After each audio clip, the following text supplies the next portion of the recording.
Hello there. Hello there. At last, where have you been? I find your lack of faith disturbing. Master Skywalker, there are too many of them. What are we going to do? This is where the fun begins. Hello, ladies and gentlemen. I am Braxton Taylor, your co-host here for Jedi Eternal Star Wars podcast. And today is the infamous episode 60, which has no significance, but hey, we're getting up there. And I'm here to introduce our good co-host, Andrew, the big meanie Bolin. you know I was going to have to say something about this. How original. Yeah, I know. He tells me, okay, let's meet up at 4, and it's 4:15. So I leave to meet at 4:15, and then he's like, oh, wait, by the way, it's 4:30. And then, my boss called me to a meeting, and it's like 5 o'clock, and I'm sitting in front of his house. I'm like, bro, come on now. So I did play some RuneScape on my phone. Did you really? Waiting, so I did, yeah. Cool. So. Well, I apologize sincerely. No, I know. So thank you for bringing it up to everyone. Oh, no, I'm just paying you back for some of the mean things you said. Yeah. Listen, I can't help that I got called into a meeting. It's not my fault. You could have told your boss no, honestly. I would prefer to keep my job. Where's your priorities at? Where's my priorities? Star Wars or your job? Yeah. Get your house in order. Get your house in order. Well, anyway, ladies and gentlemen, for real though, we're here. We've kind of took about a week or so off because last week was just kind of like there was nothing to do or say. So in return, instead of just having nothing that week, we actually started something that we have been wanting to do for a while, and frankly, what all of you have asked us to do for a little while, and that is to start the Let's Play series. And of course, we did our kind of polls as to what you guys want us to play, and KOTOR was the winner with a somewhat close second as Jedi Fallen Order. So long story short, we have that first episode out there. We have it posted on our Facebook. So those of you who have watched it, we really appreciate that. Hope you all enjoyed it. And I'll say as of right now, we're not getting near the views on that video that we do get listens on our podcast. Yeah. So there's a lot of you that haven't watched it yet. So get out there and watch it. We're putting quite a bit of time into it. So come on, you do what he does. We need your guys' support in that. And I be watching our Facebook for. We'll give you a heads up when our second episode is going to appear. Yeah, I think we'll probably do it sooner than later, just to kind of keep things going. We're kind of working amongst ourselves to figure out like a semi-consistent release schedule, but we're gonna see when that comes out. Yeah, but for this next one, we'd rather it be sooner than later to kind of keep you guys involved with it and invested. And trust me, the second episode is way better than our first one. Yeah, it was. It's way better. We were a little more like into it at that point, and it's more entertaining. I don't want to like say for sure, but there's a good chance we might do like a premiere on Tuesday, but like we'll post something. Yeah, we'll see what happens here. Official later. So anyway, we hope you guys do enjoy it. If you watch it, if you haven't watched it yet, we'd encourage you to. And if you have watched it, please actually let us know what you think. Like I said, episode 2 is definitely going to be way more funny, more engaged and reactive stuff because we're still like trying to figure everything out and stuff like that. But anyway, so let us know, send us a message or leave a comment and let us know what you think about those episodes that we're going to be releasing. And we will adjust things the way you guys want it. So like if there's something, for example, like while we were doing it, we weren't sure if like people want to like really hear the conversations or if they'd rather hear us just talking like over in-game conversations. Or like if you'd rather, like if you don't care and you're just there for the, just to watch us goof off. We just want to know like the direction you guys want this to be. So please, any information you would want or advice, I guess you could say you want to give us, we are open to it. For sure, because at the end of the day, if we want to just do this for fun, we would just do it for fun, right? We would just play the game by ourselves. But of course, we're recording it, putting it out there for your all's enjoyment. So if there's something that you would enjoy more, one way or another, let us know. All right, without any further ado, though, we're going to go ahead and do our podcast for this week and get on with our regularly scheduled events here. And our very first thing, of course, is our news as usual. And so our first news piece is referring to something that we very near and dear to our hearts. One of our favorite characters in all of Star Wars, and probably the favorite character, of course, for both of us, is Obi-Wan Kenobi. And as you all know, Disney had released out there that, hey, we're making this Kenobi series and stuff like that. So we've been super excited. It's kind of been a little, secretive. There's not a lot of information out there, but Ewan McGregor, of course, if you're not familiar, that is of course the main actor of episodes 1 through 3 of the main saga, who played Obi-Wan. And Ewan McGregor has been spotted on set for the very first time. And I think I saw some pictures of him the other day too. So super exciting stuff. So Drew, do you have any more on that for us? I mean, basically they snatched some pictures as he was walking. He's wearing like a robe, literally like a big black robe like over his costume, but which is kind of funny because we already know what to expect. Idea. Yeah. Like, he's going to be wearing that traditional like sandy desert outfit that he wore in the prequels, and what he kind of similar also wore. I'm sure it's going to blend a little bit between episode 3 and then episode 4. It's going to be kind of a mixture, yeah. So, we kind of know what to expect, and so you can't see all of it, but you can see like the boots, the brown boots. You can see some of the pants. Yeah. And you also get an idea of kind of the styling of the hair that he's gonna have. It's definitely much longer. Yeah, a little more unkempt than he usually has it. Yeah. So it's very long and not really like put together, which is kind of interesting actually. So I'm curious what this scene like will be, if that's how he's gonna appear the whole time, or it'll be interesting. It's gonna be interesting. I mean, I'm just thinking off of my own, ideas here. We see at the end of 4, whenever basically Luke meets up with them and stuff like that, or the beginning of episode 4, excuse me, A New Hope. His hair is actually it's not like perfect, but it is kind of looks like it's kind of combed and stuff like that. And I almost makes me wonder if the specific scene that they were trying to film, whatever, with his hair kind of like that, wasn't like early in the beginning, and his kind of struggle, and he's maybe discouraged, and so he's like kind of losing himself a little. Who knows? You're right, but that's what makes me think of like, he's usually real, collected. His hair's combed and stuff. He's a little bit wild in the middle because he's trying to figure things out, and then later on, as it's about to come to an end in Tatooine, he's also kind of balding by the time of. Of episode 4, but well, anyway, so so anyway, it's really cool. A lot of really cool stuff. I'm always excited to hear anything about the Kenobi series, anything at this point, at all, any morsel that we can chew on from. So it is cool to see like his boot. Hey, it's something, right? I mean, it's the most we've seen yet, so exactly. I'll take whatever I can get. Exactly. But let's jump into our second news story for the day, and this is we're going to be talking about some more additions to the Star Wars Legends Essential Collection. So as we talked about, this has been probably multiple months back at this point, but we talked about some novels that they were re-releasing in the Legends, and they're calling it the Essential Collection, Legends Essential Collection. Yeah, whatever it is. And it had Shatterpoint, which was the Clone Wars novel about dealing with Mace Windu. It had the Heir to the Empire, and it had the first Darth Bane novel. And we talked about how, this, I don't think it's a coincidence that they chose these novels. As we talked about, it's like they seem to be a purpose for it, right? Some kind of hint at what's to come, maybe, or something, right? Right. And so now we've gotten 4 more announced. So let's talk about these. And I think if anything, this just continues to confirm that. And the biggest one here that really makes me feel this way is that they are releasing Rogue Squadron. Book 1, Rogue Squadron. Yeah. Now, we already know there's a Rogue Squadron movie that is happening. But still, they chose this one. It lines up with a movie release. It just kind of continues to push in that pattern, right? Right. So that one's coming out, has a cool cover. Then we get book 2 in the Thrawn trilogy, Dark Force Rising. So that's to be expected, seeing as we got the first one. We also are getting book 3 of the Thrawn trilogy, The Last Command. So that is coming as well at the same time. So the Thrawn trilogy will be completed in this. I'll definitely be picking them up.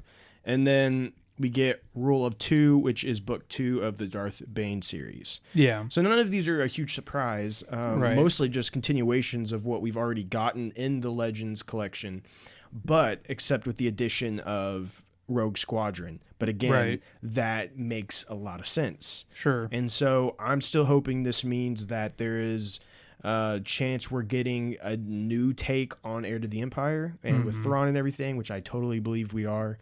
And then, of course, getting Darth Bane somehow, somewhere. I still hope we're getting that as well. So, well, and here's the thing, that we've said this in the past. I feel like it's no coincidence, and you basically just said it yourself. I believe it's no coincidence that we're starting to get a lot of these Legends stuff re-released. Now, hey, they're still Legends, right? As I'll tell you, it's still Legends, but we're re-releasing new copies and putting them out there. Why? Disney has never done this unless they're trying to set some kind of precedence. And this is kind of a offshoot, getting off topic a little bit from our news story, but like, hey, if you're wanting to get caught up on some of this stuff, one big piece of it is Knights of the Old Republic, right? Yeah. And there has been it's not part of this lineup in terms of the books or anything, but there has been a lot of interesting news pieces in our previous episodes where KOTOR is maybe being remade, or it's being remastered, or it's being re-released in some form or fashion, and that's still, from my understanding, something that could be happening. But the point is that if you want to get caught up on that, hey, watch our YouTube series. We're going to be doing our Let's Play episodes, and if you, as we talk over most of the dialogue, you'll get a general sense of what's going on. but my point is that there's not, I'm sure it's not a big coincidence that a lot of this Legend stuff is starting to be re-released. So I'm just saying it's possible that some of this is being set for precedence. Right. For and release date for these will be September 7th. And they did say to expect even more of these to come spring 2022. So interesting. Oh, really cool. So if you guys are into this and you want to know more about the Legends stuff, like, hey, it's still Legends. Yes, it's not canon. But if you want to get into that, because again, hey, who knows what's going to happen in the future with canon, I'd say jump in with it. So our third news piece this week is basically a Disney executive had kind of spoken out. There's that Ubisoft game that there's making a Star Wars game that was supposedly open world, and we heard just a little bit about this. I mean, not very much at all. But basically, this Disney executive had said that it's quote unquote worth the wait, which is pretty interesting. I mean, any kind of Star Wars game that's open world, in my opinion, if they do it right, it's definitely going to be worth the wait. But it is interesting that he's kind of taking a step out there and saying that. So, Drew, do you have any more on that? Yeah, so we know Ubisoft just recently announced their Avatar game, and that's been kind of a big deal. But they're basically saying that the Avatar game was actually the point where they decided to do the Star Wars game, because the collaborative effort there was going so well that they're like, hey, we should do this for Star Wars. And so I think we're still a ways off from getting this game, and probably even a decent way off from actually even really seeing much of anything for this game. Seeing as right now this Avatar game hasn't even been released yet, right? Right. But it does sound like it's headed in a very good direction, and this team feels, which is Massive Games, they feel very good about what they are working on. And they feel pretty confident in it, and Disney is confident in it as well, and like what they're seeing. So that's all great news. And this might be one of the very first games we're seeing from another studio outside of EA. And so that alone will be interesting to see how that works and how that relationship will work, and what that means just for the future of Star Wars games. Well, I mean, if nothing else, and this is just my opinion, well, to some degree it's just my opinion, but I think it's kind of a well-stated fact, right, that anytime that one studio has the full rights to a game, or not a game, but a franchise to make the games, like, okay, they want to make a good game to please the fans, but like, what's pushing them, right, to make the greatest game that they can? Well, now all of a sudden we're getting some competition in there, and basically, because I know EA, we've talked about it before, EA is going to be making some more games in the future too, And so what's going to make massive games want to make the best game that they can? Well, EA is just a very well established franchise, and this game that they're making, this open world game with Massive and Ubisoft, is that it's not just some dumb little phone game. This is going to be like a legit. I mean, I'm assuming AAA title. You know what I'm saying? Yeah, like it's some supposed to be a big AAA game. open world. Yeah, so I mean, it's going to be title, huge. So my point is that they're confident, they're working hard on it. If the trailers and gameplay of the Avatar games any indication, this should be pretty awesome. But again, my point is that this competition that's kind of driving between these two folks or these companies is definitely going to help too. So I'm excited. Yeah, and it's gonna, in turn, I think it can also make the EA games better. Because, that's what because say they're too, going to be maybe sweating some bullets here as they see this. Like Ubisoft's making a AAA title now, Star Wars, and if it comes out and it's a huge hit, they're gonna be the new EA, right? Like, well, actually, that's not a very good term because EA. Nobody wants to be. No one wants to be EA, but you know what I mean. Yeah. If they have a huge hit, everyone's gonna look to them for Star Wars. Sure. Now. All of a sudden, EA is gonna the fans are gonna be like, oh yeah, okay. The new EA game's coming out, whatever. But what is Ubisoft doing, right? Yeah. And then secondarily, Disney themselves could maybe we need to revise the contracts a little bit. Well, yeah, and that's also a possibility. And that's probably the bigger factor that they're going to be looking at. Right. I mean, yeah, if Ubisoft releases this and it's just a huge hit, I mean, Disney could very well be like, hey, let's give Ubisoft this contract, which, granted, this will only be one developer under Ubisoft's umbrella, so, right. But you see, I mean, but the point still stands for sure. Yeah, like only good things can come from this right now, at least. Absolutely. Now Exactly. we'll see how things progress, but as of right now, good things. Yeah, for sure. Okay, moving on to our next news story.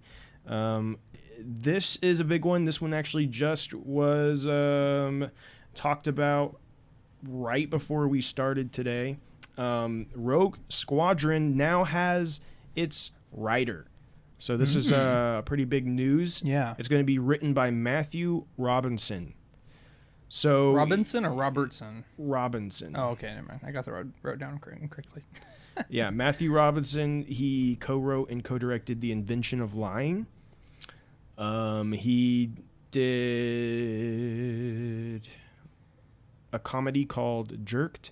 He did the family adventure flicks Monster Trucks and Dora and the Lost City of Gold, and the upcoming remake of Little Shop of Horrors. He's also one of the writers of Live, Die, Repeat, and Repeat, the long-awaited sequel to Edge of Tomorrow, which I'm actually really excited about. That'd be cool.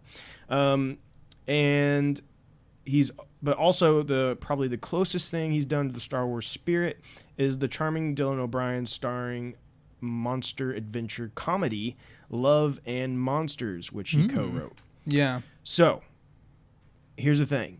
I don't know a single one of these things I just said. I read off to you. I have not seen any of those. So, I honestly can't tell you what I think really about him, but I'll tell you I'm going to be doing my research now for sure. Yeah. Just to see like where this is going. You can always get an idea of a writer or a director. You can get an idea of what their movies are going to kind of be like. If you go back and watch the history of their. You kind of get the style, feel, the feel, and the style exactly that they gravitate towards. So if nothing else, I might look into this Love and Monsters. I've never heard of it. I don't know anything about it, but it looks pretty neat. I'm the pictures but here. this might be the one to really look into for any of you who are interested. Yeah. That being said, with that, we have found that they are going to start production sooner than later. It's I had it here somewhere. Sorry, let me see if I can find it. Pre-production in this fall. So pre-production to start this fall for a shoot sometime in 2022. Yeah.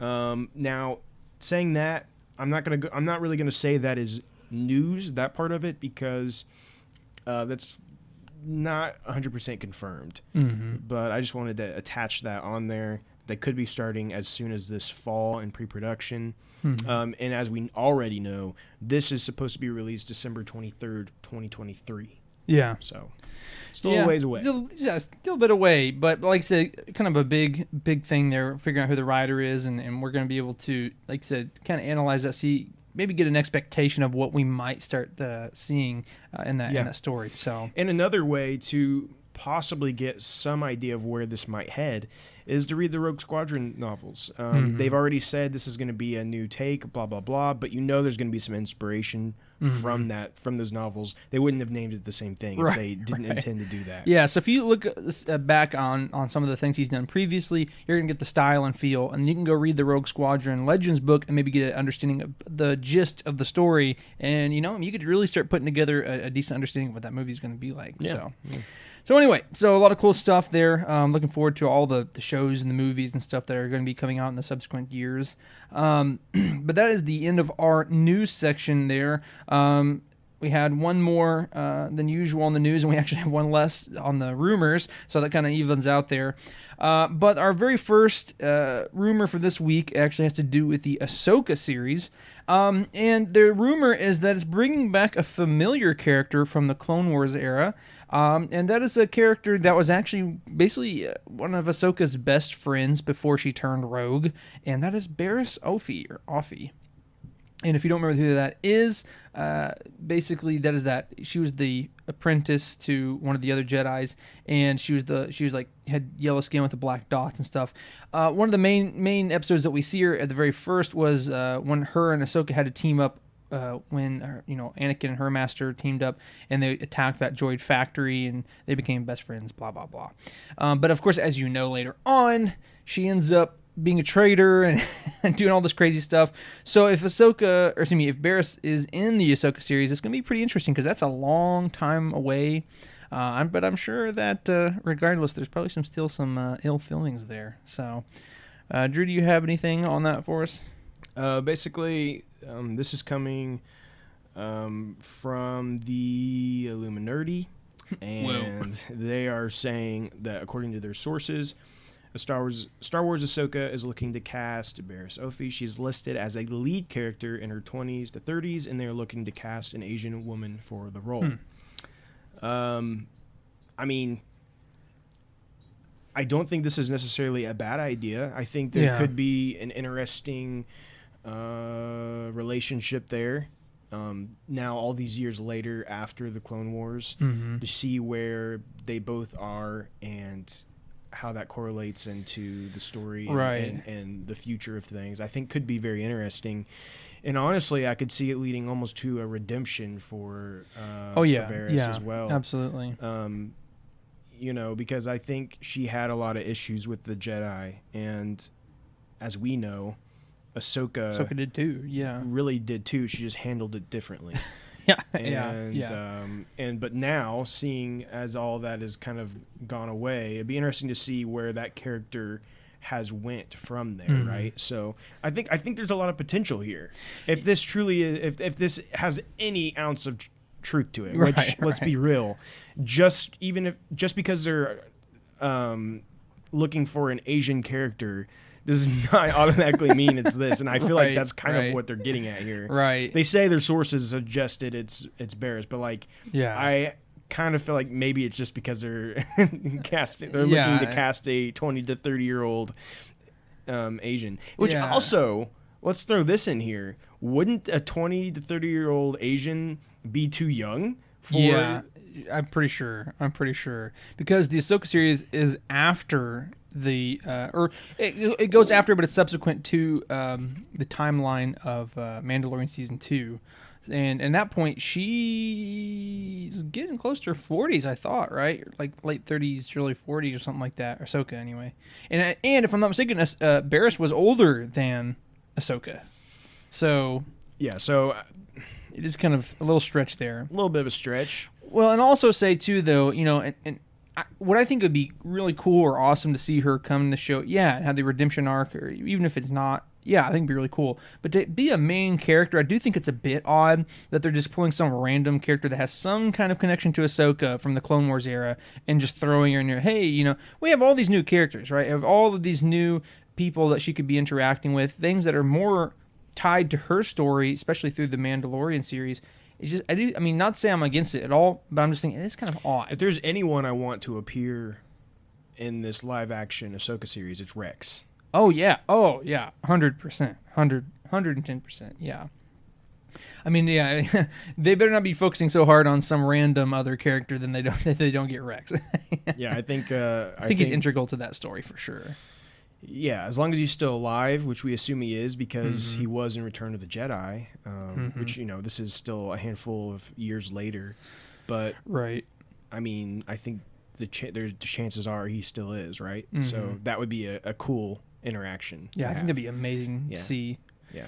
So, I mean, at the end of the day, kind of getting off track there a little bit, but is it possible that that Barriss is a part of this? Yeah, it's possible. I mean, it's kind of a bit of a stretch because, again, it's just kind of like pulling a random character out of the Clone Wars who had a tie with Ahsoka and then just throwing her into this like 30 years later or however long it is, So, anyway, so let's move on. So, moving on to our second and final rumor.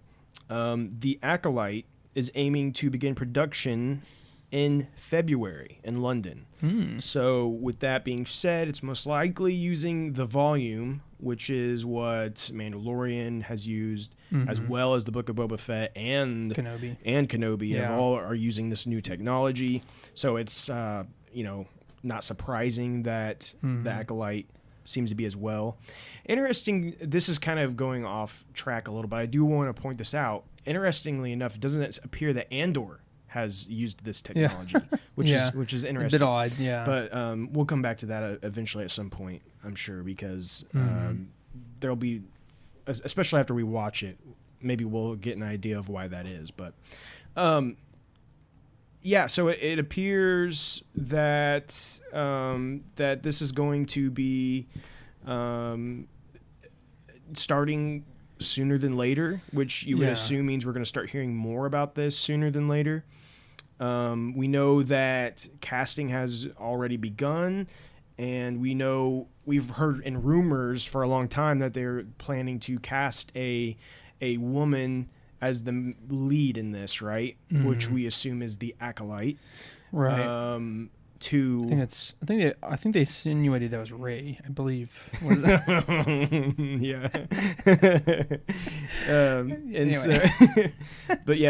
And also this is saying that it's to cast a young woman of color in the lead role, and that basically it's described as a female-driven action mystery thriller with martial art elements that will take us into a galaxy of shadowy secrets and emerging dark side powers in the final days of the High Republic era. I can't tell you how much I want this show.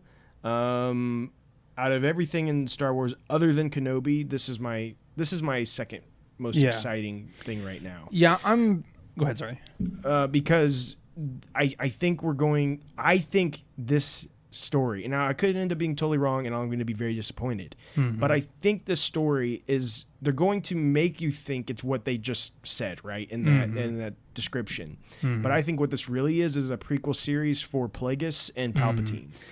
Well, and yes, I if that's what it is, I'm super excited about that, and I want it to be that, but I'm afraid that it may not be. You know what I'm saying? But what else would the emerging dark side powers be? The end of the High Republic? It's going to have to be, I mean, as far as we know, it's going to have to... We said it I can't remember how we figured this out, but it was 50 years before Phantom Menace. Well, that's because... I can't remember how we figured that out, but we said that one of our previous episodes. Because something else refers to the end of the High Republic, and it was 50 years before... I don't remember what, but something else is coming out. Something else is coming out that's 50 years before the Phantom Menace, and it calls it the end of the High Republic. And so that means, as this is saying the end of the High Republic, we assume it's around the same time. Which makes sense in timeline ways. So, but I guess my point is earlier is that, I'm a little... I want it to be amazing. I'm super excited for the idea of it, but I am a hair worried because something I said to you before the podcast, and this is something I just read. This is actually not rumor. This is true. I can't remember it. I think you just said Ashley Hedlund. Yeah. She literally has stated that she's going to bring in people who has worked on Star Trek before. And then further than that, she's going to bring in people who has never even watched Star Wars before, to get, I guess, a fresh look or whatever. And, that's something that kind of worries me a little bit, because I think if we got to be careful is that we're trying to get so innovative and so, what's the words I'm trying to look at? We're getting so out there of like, oh, we're trying to get the next best thing, the new thing, the modern thing, whatever it may be, that we eventually try to, stray away from the base of what is Star Wars, right? And that's why I said what I said, right? It makes sense in the lore for it to be the beginnings of Palpatine and Plagueis and stuff like that. But if she's so focused on using certain characters, or if she's so focused on bringing in people who's never even watched Star Wars before, all I'm saying is I'm a little worried about her direction. And there. Rightfully so, because we've seen the consequences of such things, right? We have seen what happens when you just let whatever happen with no control, no sense of what the fans are looking for. We've seen all of that. And the sequel trilogy, I mean, let's just be real. A lot of that came from people who didn't really truly know what the fans were wanting, didn't care, and didn't really know the heart of Star Wars in some sense, in my opinion, as well. So what she says in that, she does say, including people that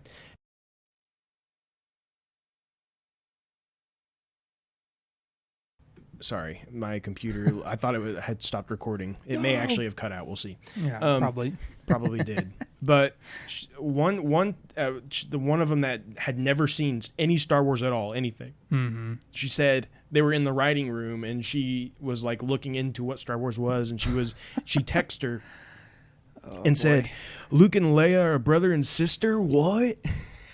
And it's like that's one of the people that's writing this series. Yeah. Good so grief. Yeah, that is a little scary, right? Because this is the thing, and I don't understand this. I don't understand this, and I will continue to argue about this with anyone who wants to. But like, why are we using people like that have no knowledge of Star Wars? I understand giving people a chance, blah, blah, blah. But why do that when we have tons of people out there that know Star Wars like the back of their hand? Right.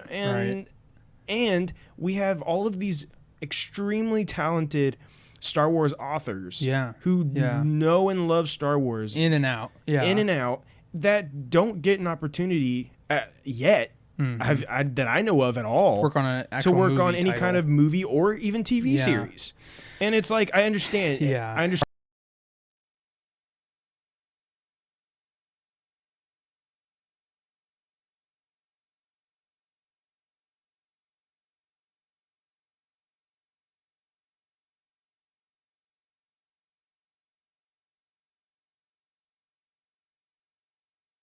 Right. But have them in there helping with these creative decisions. This thing just like stopped again for like a really long time, and I don't know why all of a sudden it's doing it. It was working perfectly fine, and then all of a sudden it decides like it doesn't want to. I hate my computer. Well, I'm looking into buying a new computer. I've been looking around. Well, you've had that one for I can't tell you how long. I know.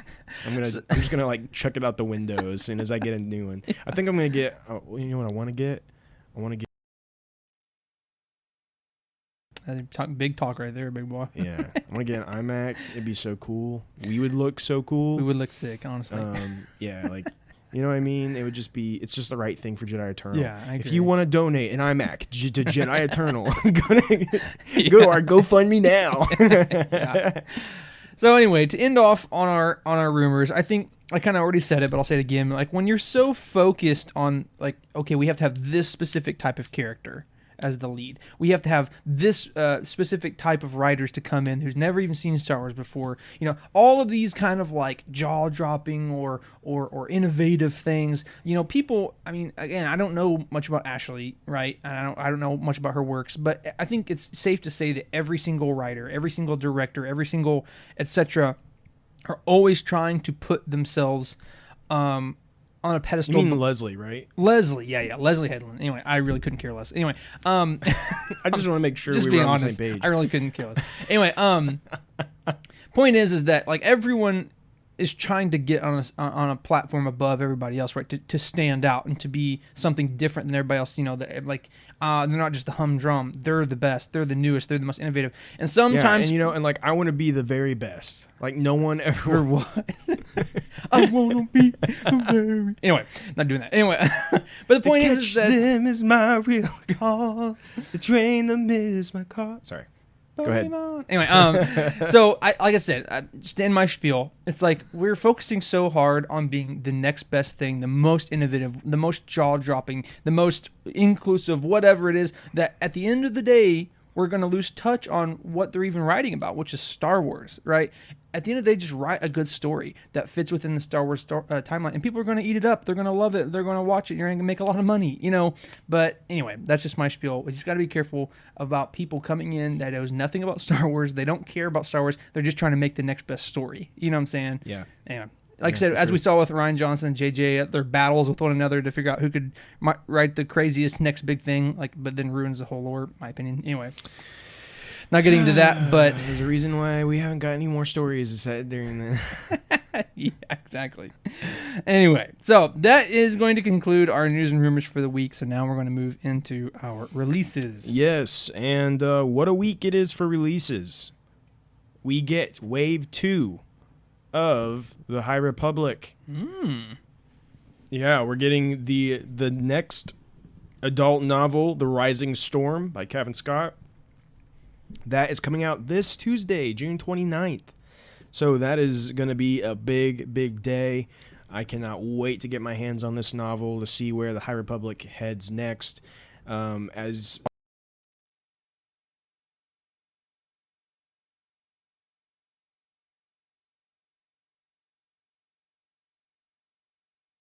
off of this like adult novel, at least if it's like the first one, which I assume it will be. But then also that same day, we also get the next let's see, it's not the young adult novel, it's the junior, I think it's called junior novel, and that's Race to Crash Point Tower. So both of those will be coming out on Tuesday, and then on Wednesday we get the next Dr. Aphra comic, which of course right now is still in connection to War of the Bounty Hunters. Some really great stuff happening in that. As I always say, the comics are just knocking it out of the park as far as telling some good Star Wars stories. That's where it's at. So that is what we got coming up this week. Sweet. So a lot of cool stuff for you guys to check out. Oh, sorry. And of course, the next episode of Bad Batch will be released on that Friday. Yeah. Awesome. So a lot of good stuff there. We're going to go ahead and move on to our Q&A for the week. As you all know, we try to ask you guys, to ask us about questions or topics you want to talk about. I did post it a little bit late this week, so we didn't have a ton coming in. So we did have one last week from Kristen, and that's one we're going to start off with. And she says, what are the other forms of the Force that a Force sensitive can obtain? So at first I was kind of like, I'm not really sure exactly, Kristen, what you meant on that. Like what you meant, like what are the other...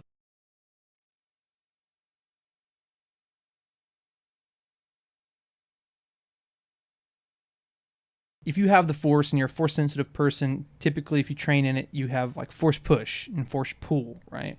You have, maybe a little bit more in depth is like using a Force mind trick. Of course, we see like Force lightning.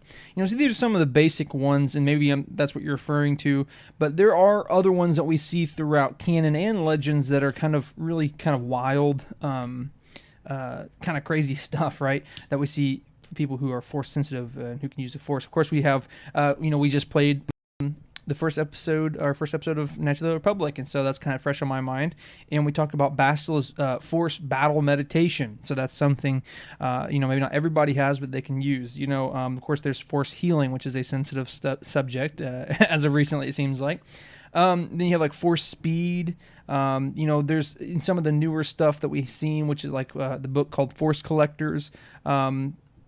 And then we also see in Jedi Fallen Order, there's the ability that, if someone has the Force, they can touch a piece of, whatever it may be, right? Anything that has ever been touched, they can, through the Force, sense its past and its history and have like visions of what happened to it. So there's a lot of really cool Force abilities that are out there. Of course, like I said, you have the basic ones, like push and pull, and more advanced, but kind of basic lightning and mind trick and stuff. But really cool other stuff like that, battle meditation, seeing the history of objects, healing, all that stuff like that. Drew, is there any ones that you can think of off of the top of your head of kind of interesting Force abilities? I think you covered a lot of like the main ones.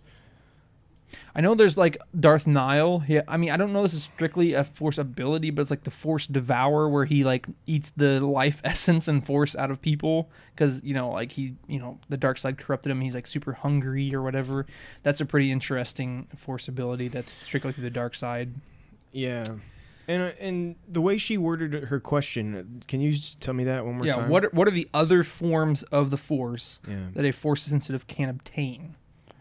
So I don't know if it meant abilities, blah blah blah. Speaking to like another outlook on that, just to because I'm not sure exactly which way she was headed with it, but looking at like maybe what.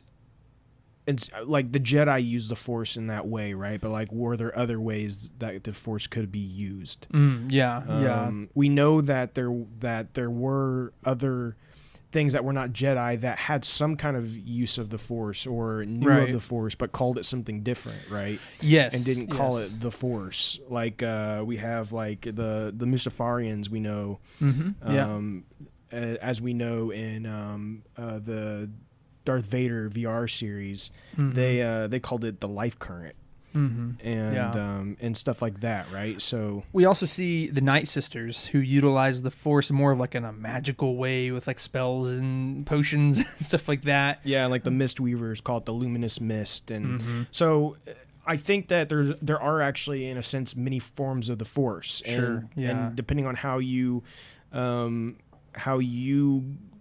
approach it, in a sense, kind of develops how it's used. Right. And we see some things naturally, like those, like I can't remember off the top of my head what they're called, but in the Rebels they have those like humpback space whales that can go light speed through the Force and stuff like that, Right. So there's some like crazy stuff out there. Yeah. So hopefully, like between both of those, like answering. Maybe you're kind of getting the answer you were hoping for, but sorry we can't interpret exactly what you mean because we can't use our brains apparently. But anyway, so hopefully that answered your question. So those are some different ways that people can utilize the Force. There's different ways that they manifest itself. We could even go, and we're not going to take the time, but we could even go further into how people even observe the Force, as we see in the High Republic. Avar Kriss and a lot of these different ones can observe the Force through music or through all this different stuff, callers and stuff like that, right? So pretty interesting stuff. All right. So anyway, to finish what I was going to say at the very beginning is that we didn't have a whole lot, so we actually reached out to some of our friends and family. It's like, hey, what's some random Star Wars questions? So Austin May, which is, as you may know, is from one of our better known as a lore master from one of our previous live streams. He asked kind of a difficult question, which is, why is it called the Millennium Falcon? So that's pretty interesting. I have my thoughts, but Drew, anything off the top of your head that you can think of? So, speaking in terms of like straight canon,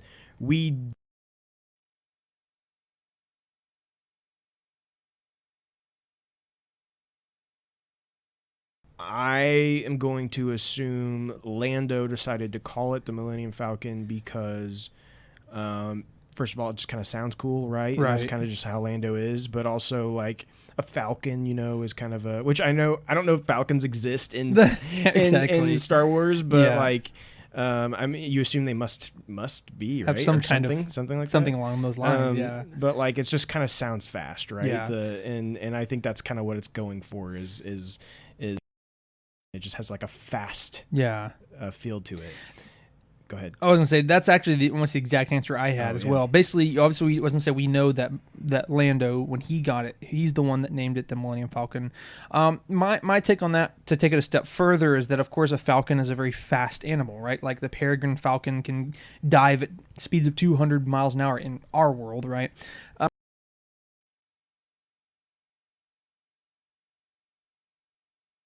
Was fast on the writer's board when they originally made it, but like in the in the universe, could it be that Lando's thought of a very fast bird, and it's the Millennium Falcon, so it's the fastest one in a millennia, right? So yeah, I mean, it's kind of speculation there, but I can imagine that's the thought process there. Yeah, and just like a fun fact for you guys, before it was known as the Millennium Falcon, it was known as the Stellar Envoy. Yeah, which it was known as that during the Clone Wars, actually. Utapau, Yeah, is probably that's what it was called at that point. the Stellar Envoy, yeah. Very And interesting then when stuff. Lando wins it through Sabacc, Yeah. he then names it the Millennium Falcon. So, definitely at the end of the day, whatever his true reasoning was, it was definitely just something that sounded very cool, kind of, comes off the tongue easily. That's just how Lando rolled, he was trying to find the cool thing to say. yeah. So, our third and final question comes from Andrew's own Papa, and he says, Thanks, oh, Pappy, he says, who is your favorite cartoon character in Star Wars that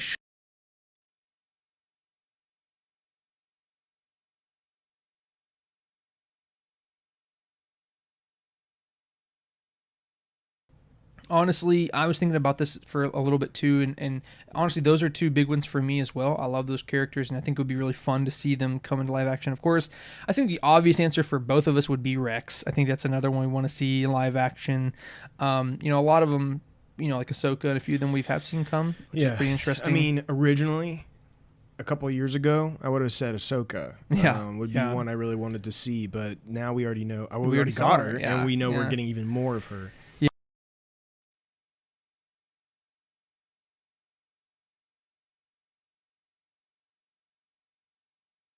Hondo, we have kind of, in a sense, a live action Hondo, just because of the Disney park has a realistic looking version of Hondo there, and so I think we'll eventually see Hondo in live action, probably. Yeah, I'd say so. I would not be surprised at all if we eventually get that. Yeah, and also Cad Bane. Would be really cool to see in live action. I think that would be awesome. For me, all of those would be really cool. Yeah, for me, I this is kind of two random ones that I was just thinking of, and I don't know why. I just really love their characters, and they were pretty minor, especially one of them. But Savage Opress and then Asajj Ventress. Yeah, and although their names sound similar, they're completely opposite characters. Had no connection. But Savage Opress being the brother of Darth Maul. And he, like, after his modifications through the Night Sisters, he looks awesome. He's basically like a huge buff version of Darth Maul, except instead of red, he's yellow. And I don't know, I just think it'd be so cool to see him in live action. It would be cool to see, yeah. And of course, Savage Opress Asajj Ventress has been a big part of the Clone Wars series, and I don't know, I always really liked her character, and I think it'd be really cool to see her in that as well. So, I mean, I think we can go over pretty much all of them and say, oh man, I'd love to see them live action, but that's just a couple for us here. Most of them, it would be cool to see in live action, right? I mean, I'd really like to see Luke Skywalker in live action. Well, so if we're talking about animation, I think it would be really nice to see Obi-Wan Kenobi in live action. Just see the dynamic of Obi-Wan and Anakin. In a live action setting would be really I would really love to see that connection. Yeah. I think it would just be. I think you know who would be a really good actor for Anakin Skywalker? Hayden Christensen. I think he would hit it out of the ballpark, and everybody would be really happy and pleased with his performance. I was going to see Benedict Cumberbatch. Bender snatch cucumber pickle.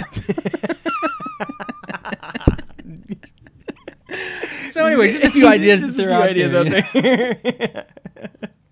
So anyway, before we continue on there, I was thinking Ian McDiarmid would be a really great pick for Chewbacca. For Salacious Crumb. Yeah. Honestly, I would love to see. Seriously though, I would love to see a new live action version of like any of the Hutts. Honestly, like see like yeah. kind of something that does them a little more justice than what we've seen. Of course, actually, honestly, in Return of the Jedi, when he's just sitting there, it's actually pretty good. I mean, especially for the 70s and 80s, right? It's not bad. Yeah. But now with all the vision or whatever it's called, technology we have now, I think we could do something really cool. Of course, we got Zero the Hutt, which is I always thought, Zemo. Yeah, I always thought it was pretty. Zemo, right? Or is it Zero? It's Zero. Yeah. Now Who's Zemo? Maybe his name actually is Zemo, but they call him Zero. No, Zemo is Zemo's like in the MCU, isn't it? Zemo, yeah. I really don't know what you're talking about. Yeah, no, just forget it. No. Anyway, so I think it'd be cool to see him. So we can go on all day about random characters and It was a good question though. Thanks, Dad. Yeah, for sure. So a lot of great questions, and thank you for some of those that are coming in clutch. But without further ado, we're gonna go ahead and And to all of those of you who ignored our Q&A post on Facebook, how dare you? We only give you about 5 hours, but hey, how dare you? No, in all seriousness though, we ask a lot of you guys, in all honesty, to give us questions every single week, and we get it. You're tired of us. You're tired of hearing us, tired of making stuff up. Yeah, you're just sick and so tired. You know what? Here's the solution. All of our faithful friends here, if you want to keep asking stuff, do it. But those of you people who are listening out there who never ask anything, I know you're there because we've talked to you guys through contests and stuff. We know you're out there. So ask us questions, even if you don't feel like it's a good question. A stinking question. We want to hear from you. We love you guys. So anyway, we're gonna move on. We're getting emotional here.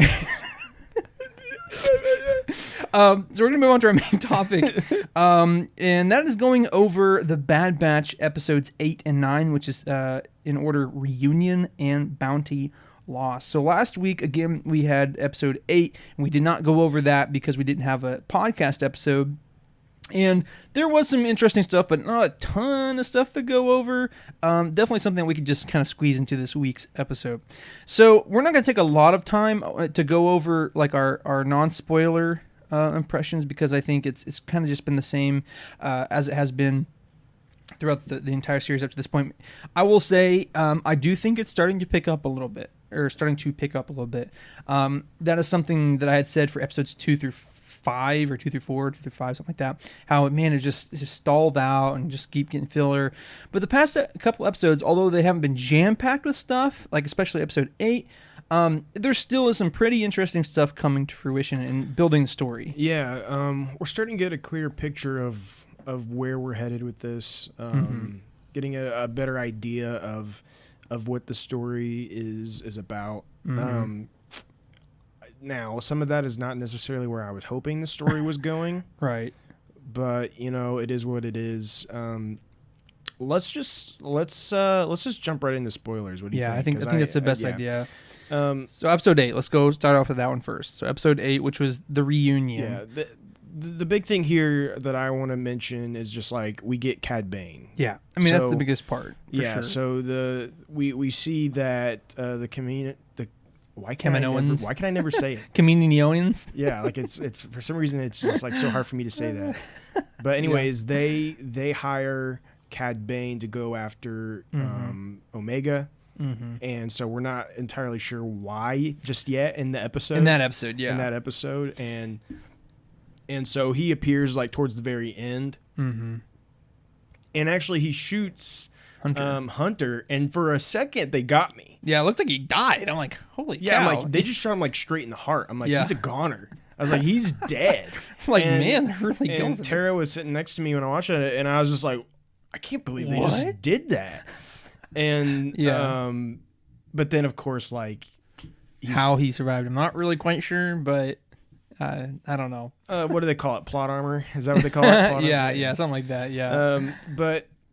But then he was fine, and that's, I mean, it makes sense because he's obviously like the main character of the you can show, just kill him off with a random bounty hunter. But I was really, for a second, they almost had it. Yeah, same here.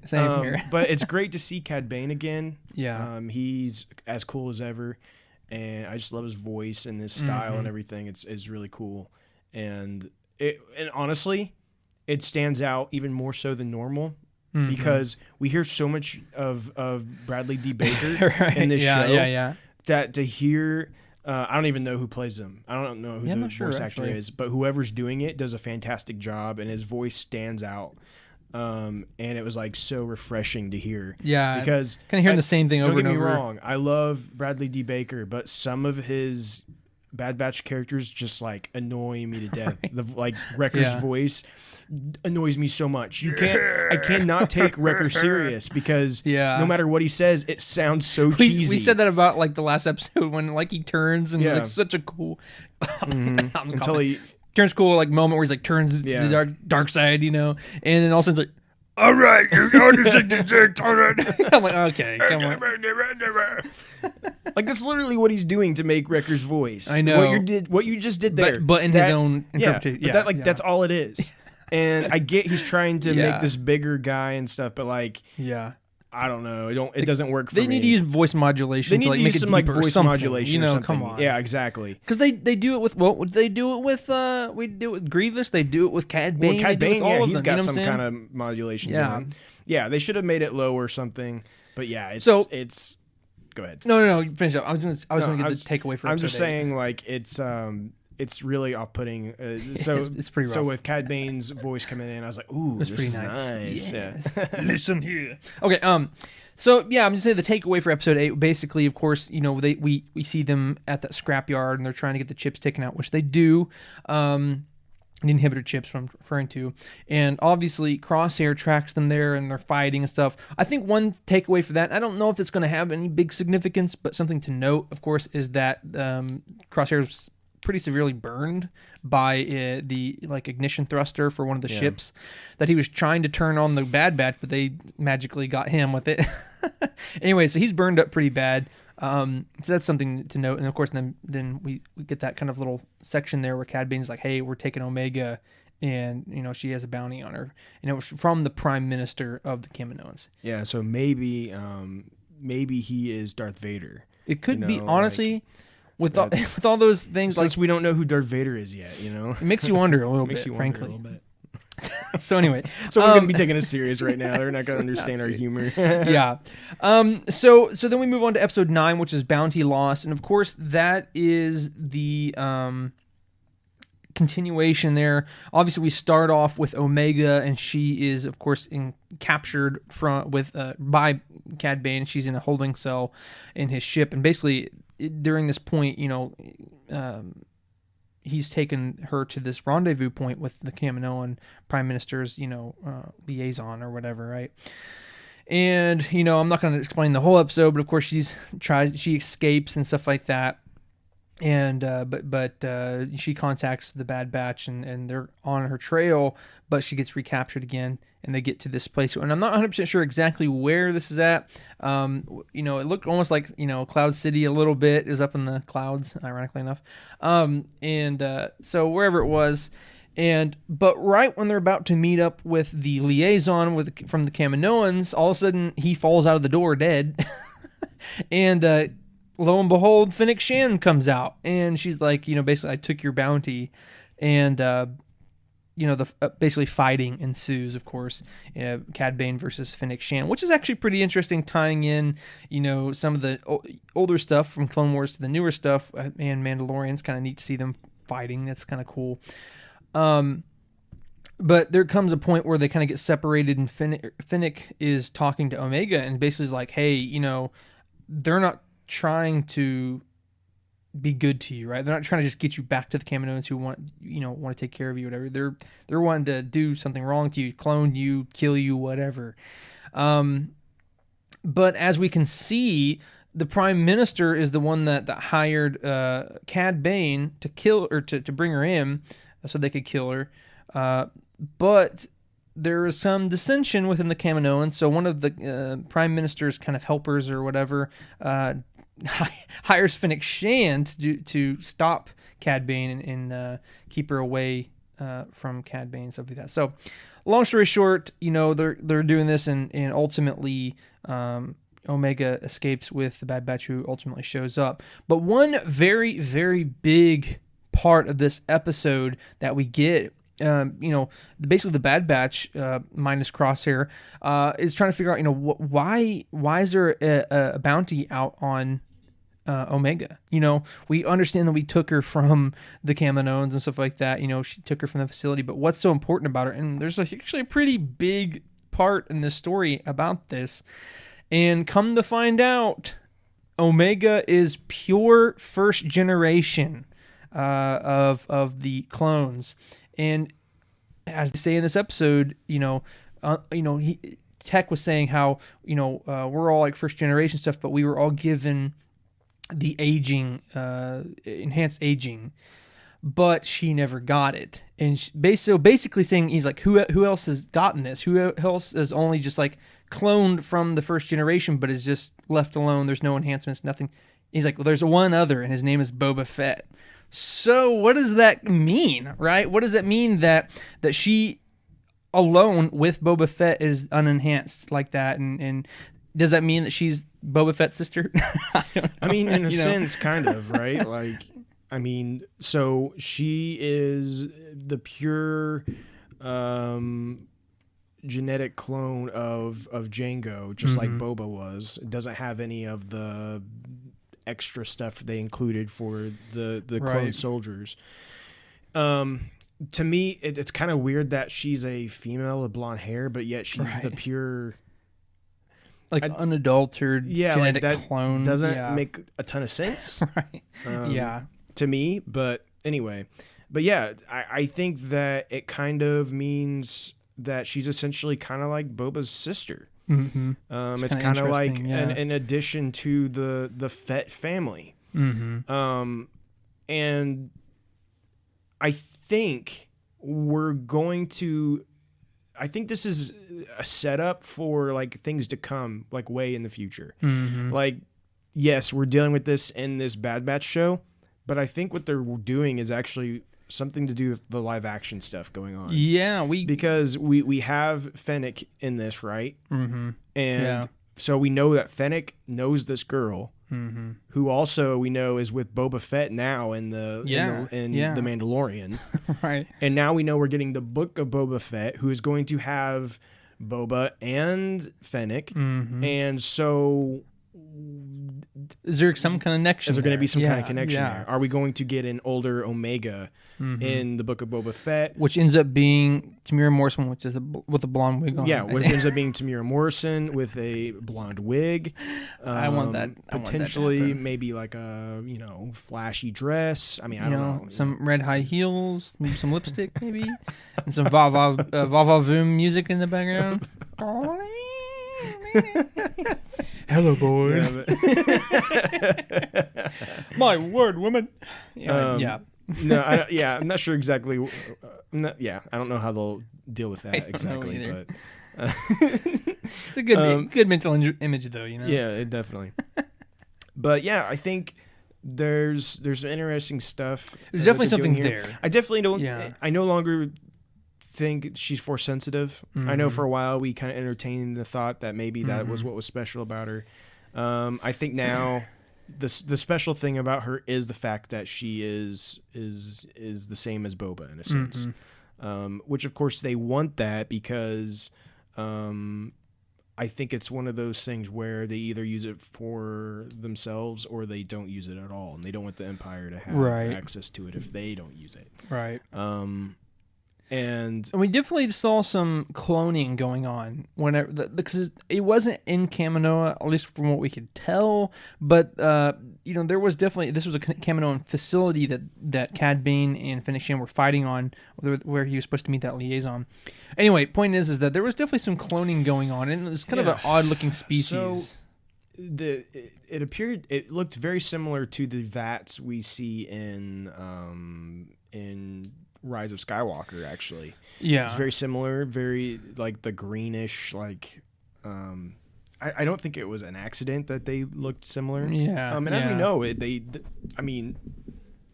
there's a good chance that technology is what was used to it looks very similar to the ones in Mandalorian. Yeah, and we know all of that is connected, right? And all that cloning stuff, even all the way up into when we get Palpatine back, we know all of that is an extension of these clones in some way, shape, or form. Right.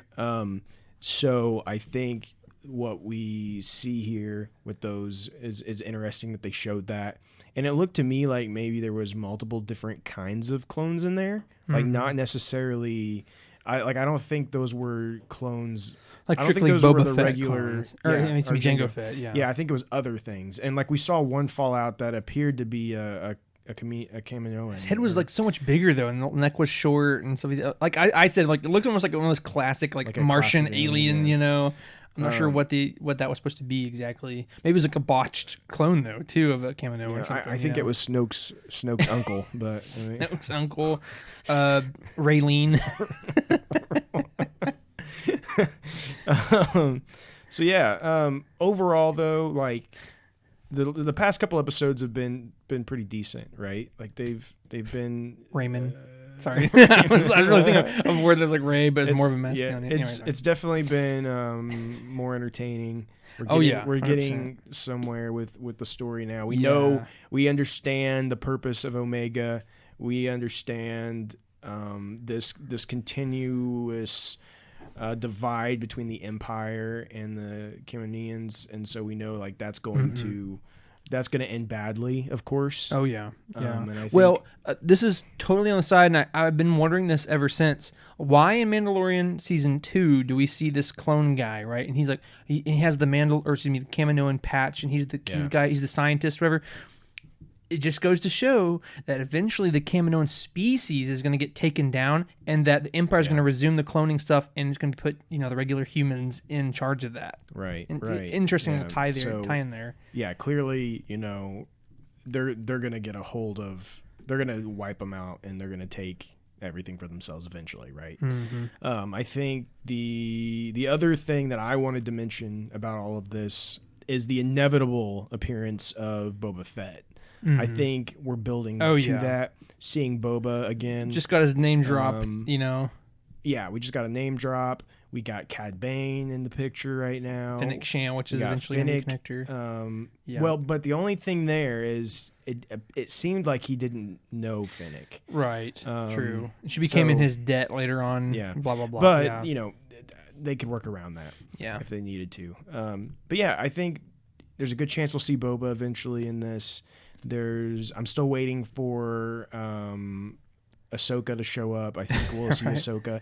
I think we'll most likely see Darth Vader at some point. I think that's very possible. Very possible. I don't necessarily think Darth Vader's going to be like super involved, but I definitely think we'll get some kind of view of him. Well, it may not even be in this first season. I was going to say, we assume we're going to get multiple seasons, right? Most likely. Well, here's what I'm going to say. This is right after Order 66. This is like right after Anakin finally gets put into the suit. I'm sure there's probably an adjustment period before he becomes the Iron Fist of the Empire.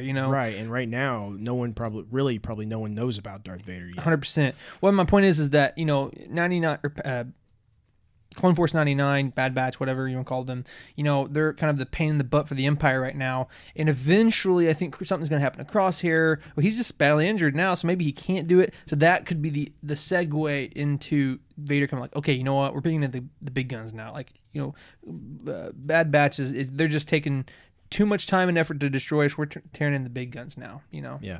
So, yeah, good things. We will continue to watch this and review it, and we hope that you'll join us in that journey. Yeah. But I think we're going to go ahead and close out. But please, please, please continue to like and share with all your friends. You can catch this on Apple Podcasts, on Google as well, and we are doing our Let's Play now for KOTOR on YouTube. Please, please, please go check that out. Share that with everyone. We want to become popular streamers, please. We really want to see that view count go up some. Yeah. Please share that.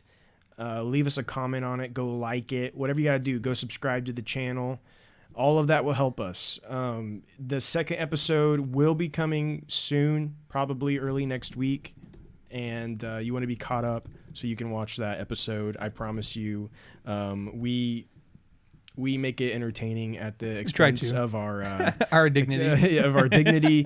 But you'll get some laughs, and it was a good time. We had fun with it. Yeah, and episode 2, get you laughing for sure. And we're going to continue to have some fun with that. But we can only continue to do it if you support it. So, yeah, 100%. So please do that. We are recording that with the money you guys donated to us. That's why we have the webcam that we do. So we appreciate that greatly. Absolutely. So we hope, though, that you guys have a wonderful weekend. Hope that you're sitting at home right now in your PJs, sipping a coffee. Maybe you just finished The Bad Batch for yourself, and now you're listening to us blabber on about it. Maybe you got a nice Star Wars book in your hand. However you're choosing to spend it, we hope that you enjoy it. But until next time, may the Force be with you, and we thank you for joining the Jedi Eternal. If you would join us.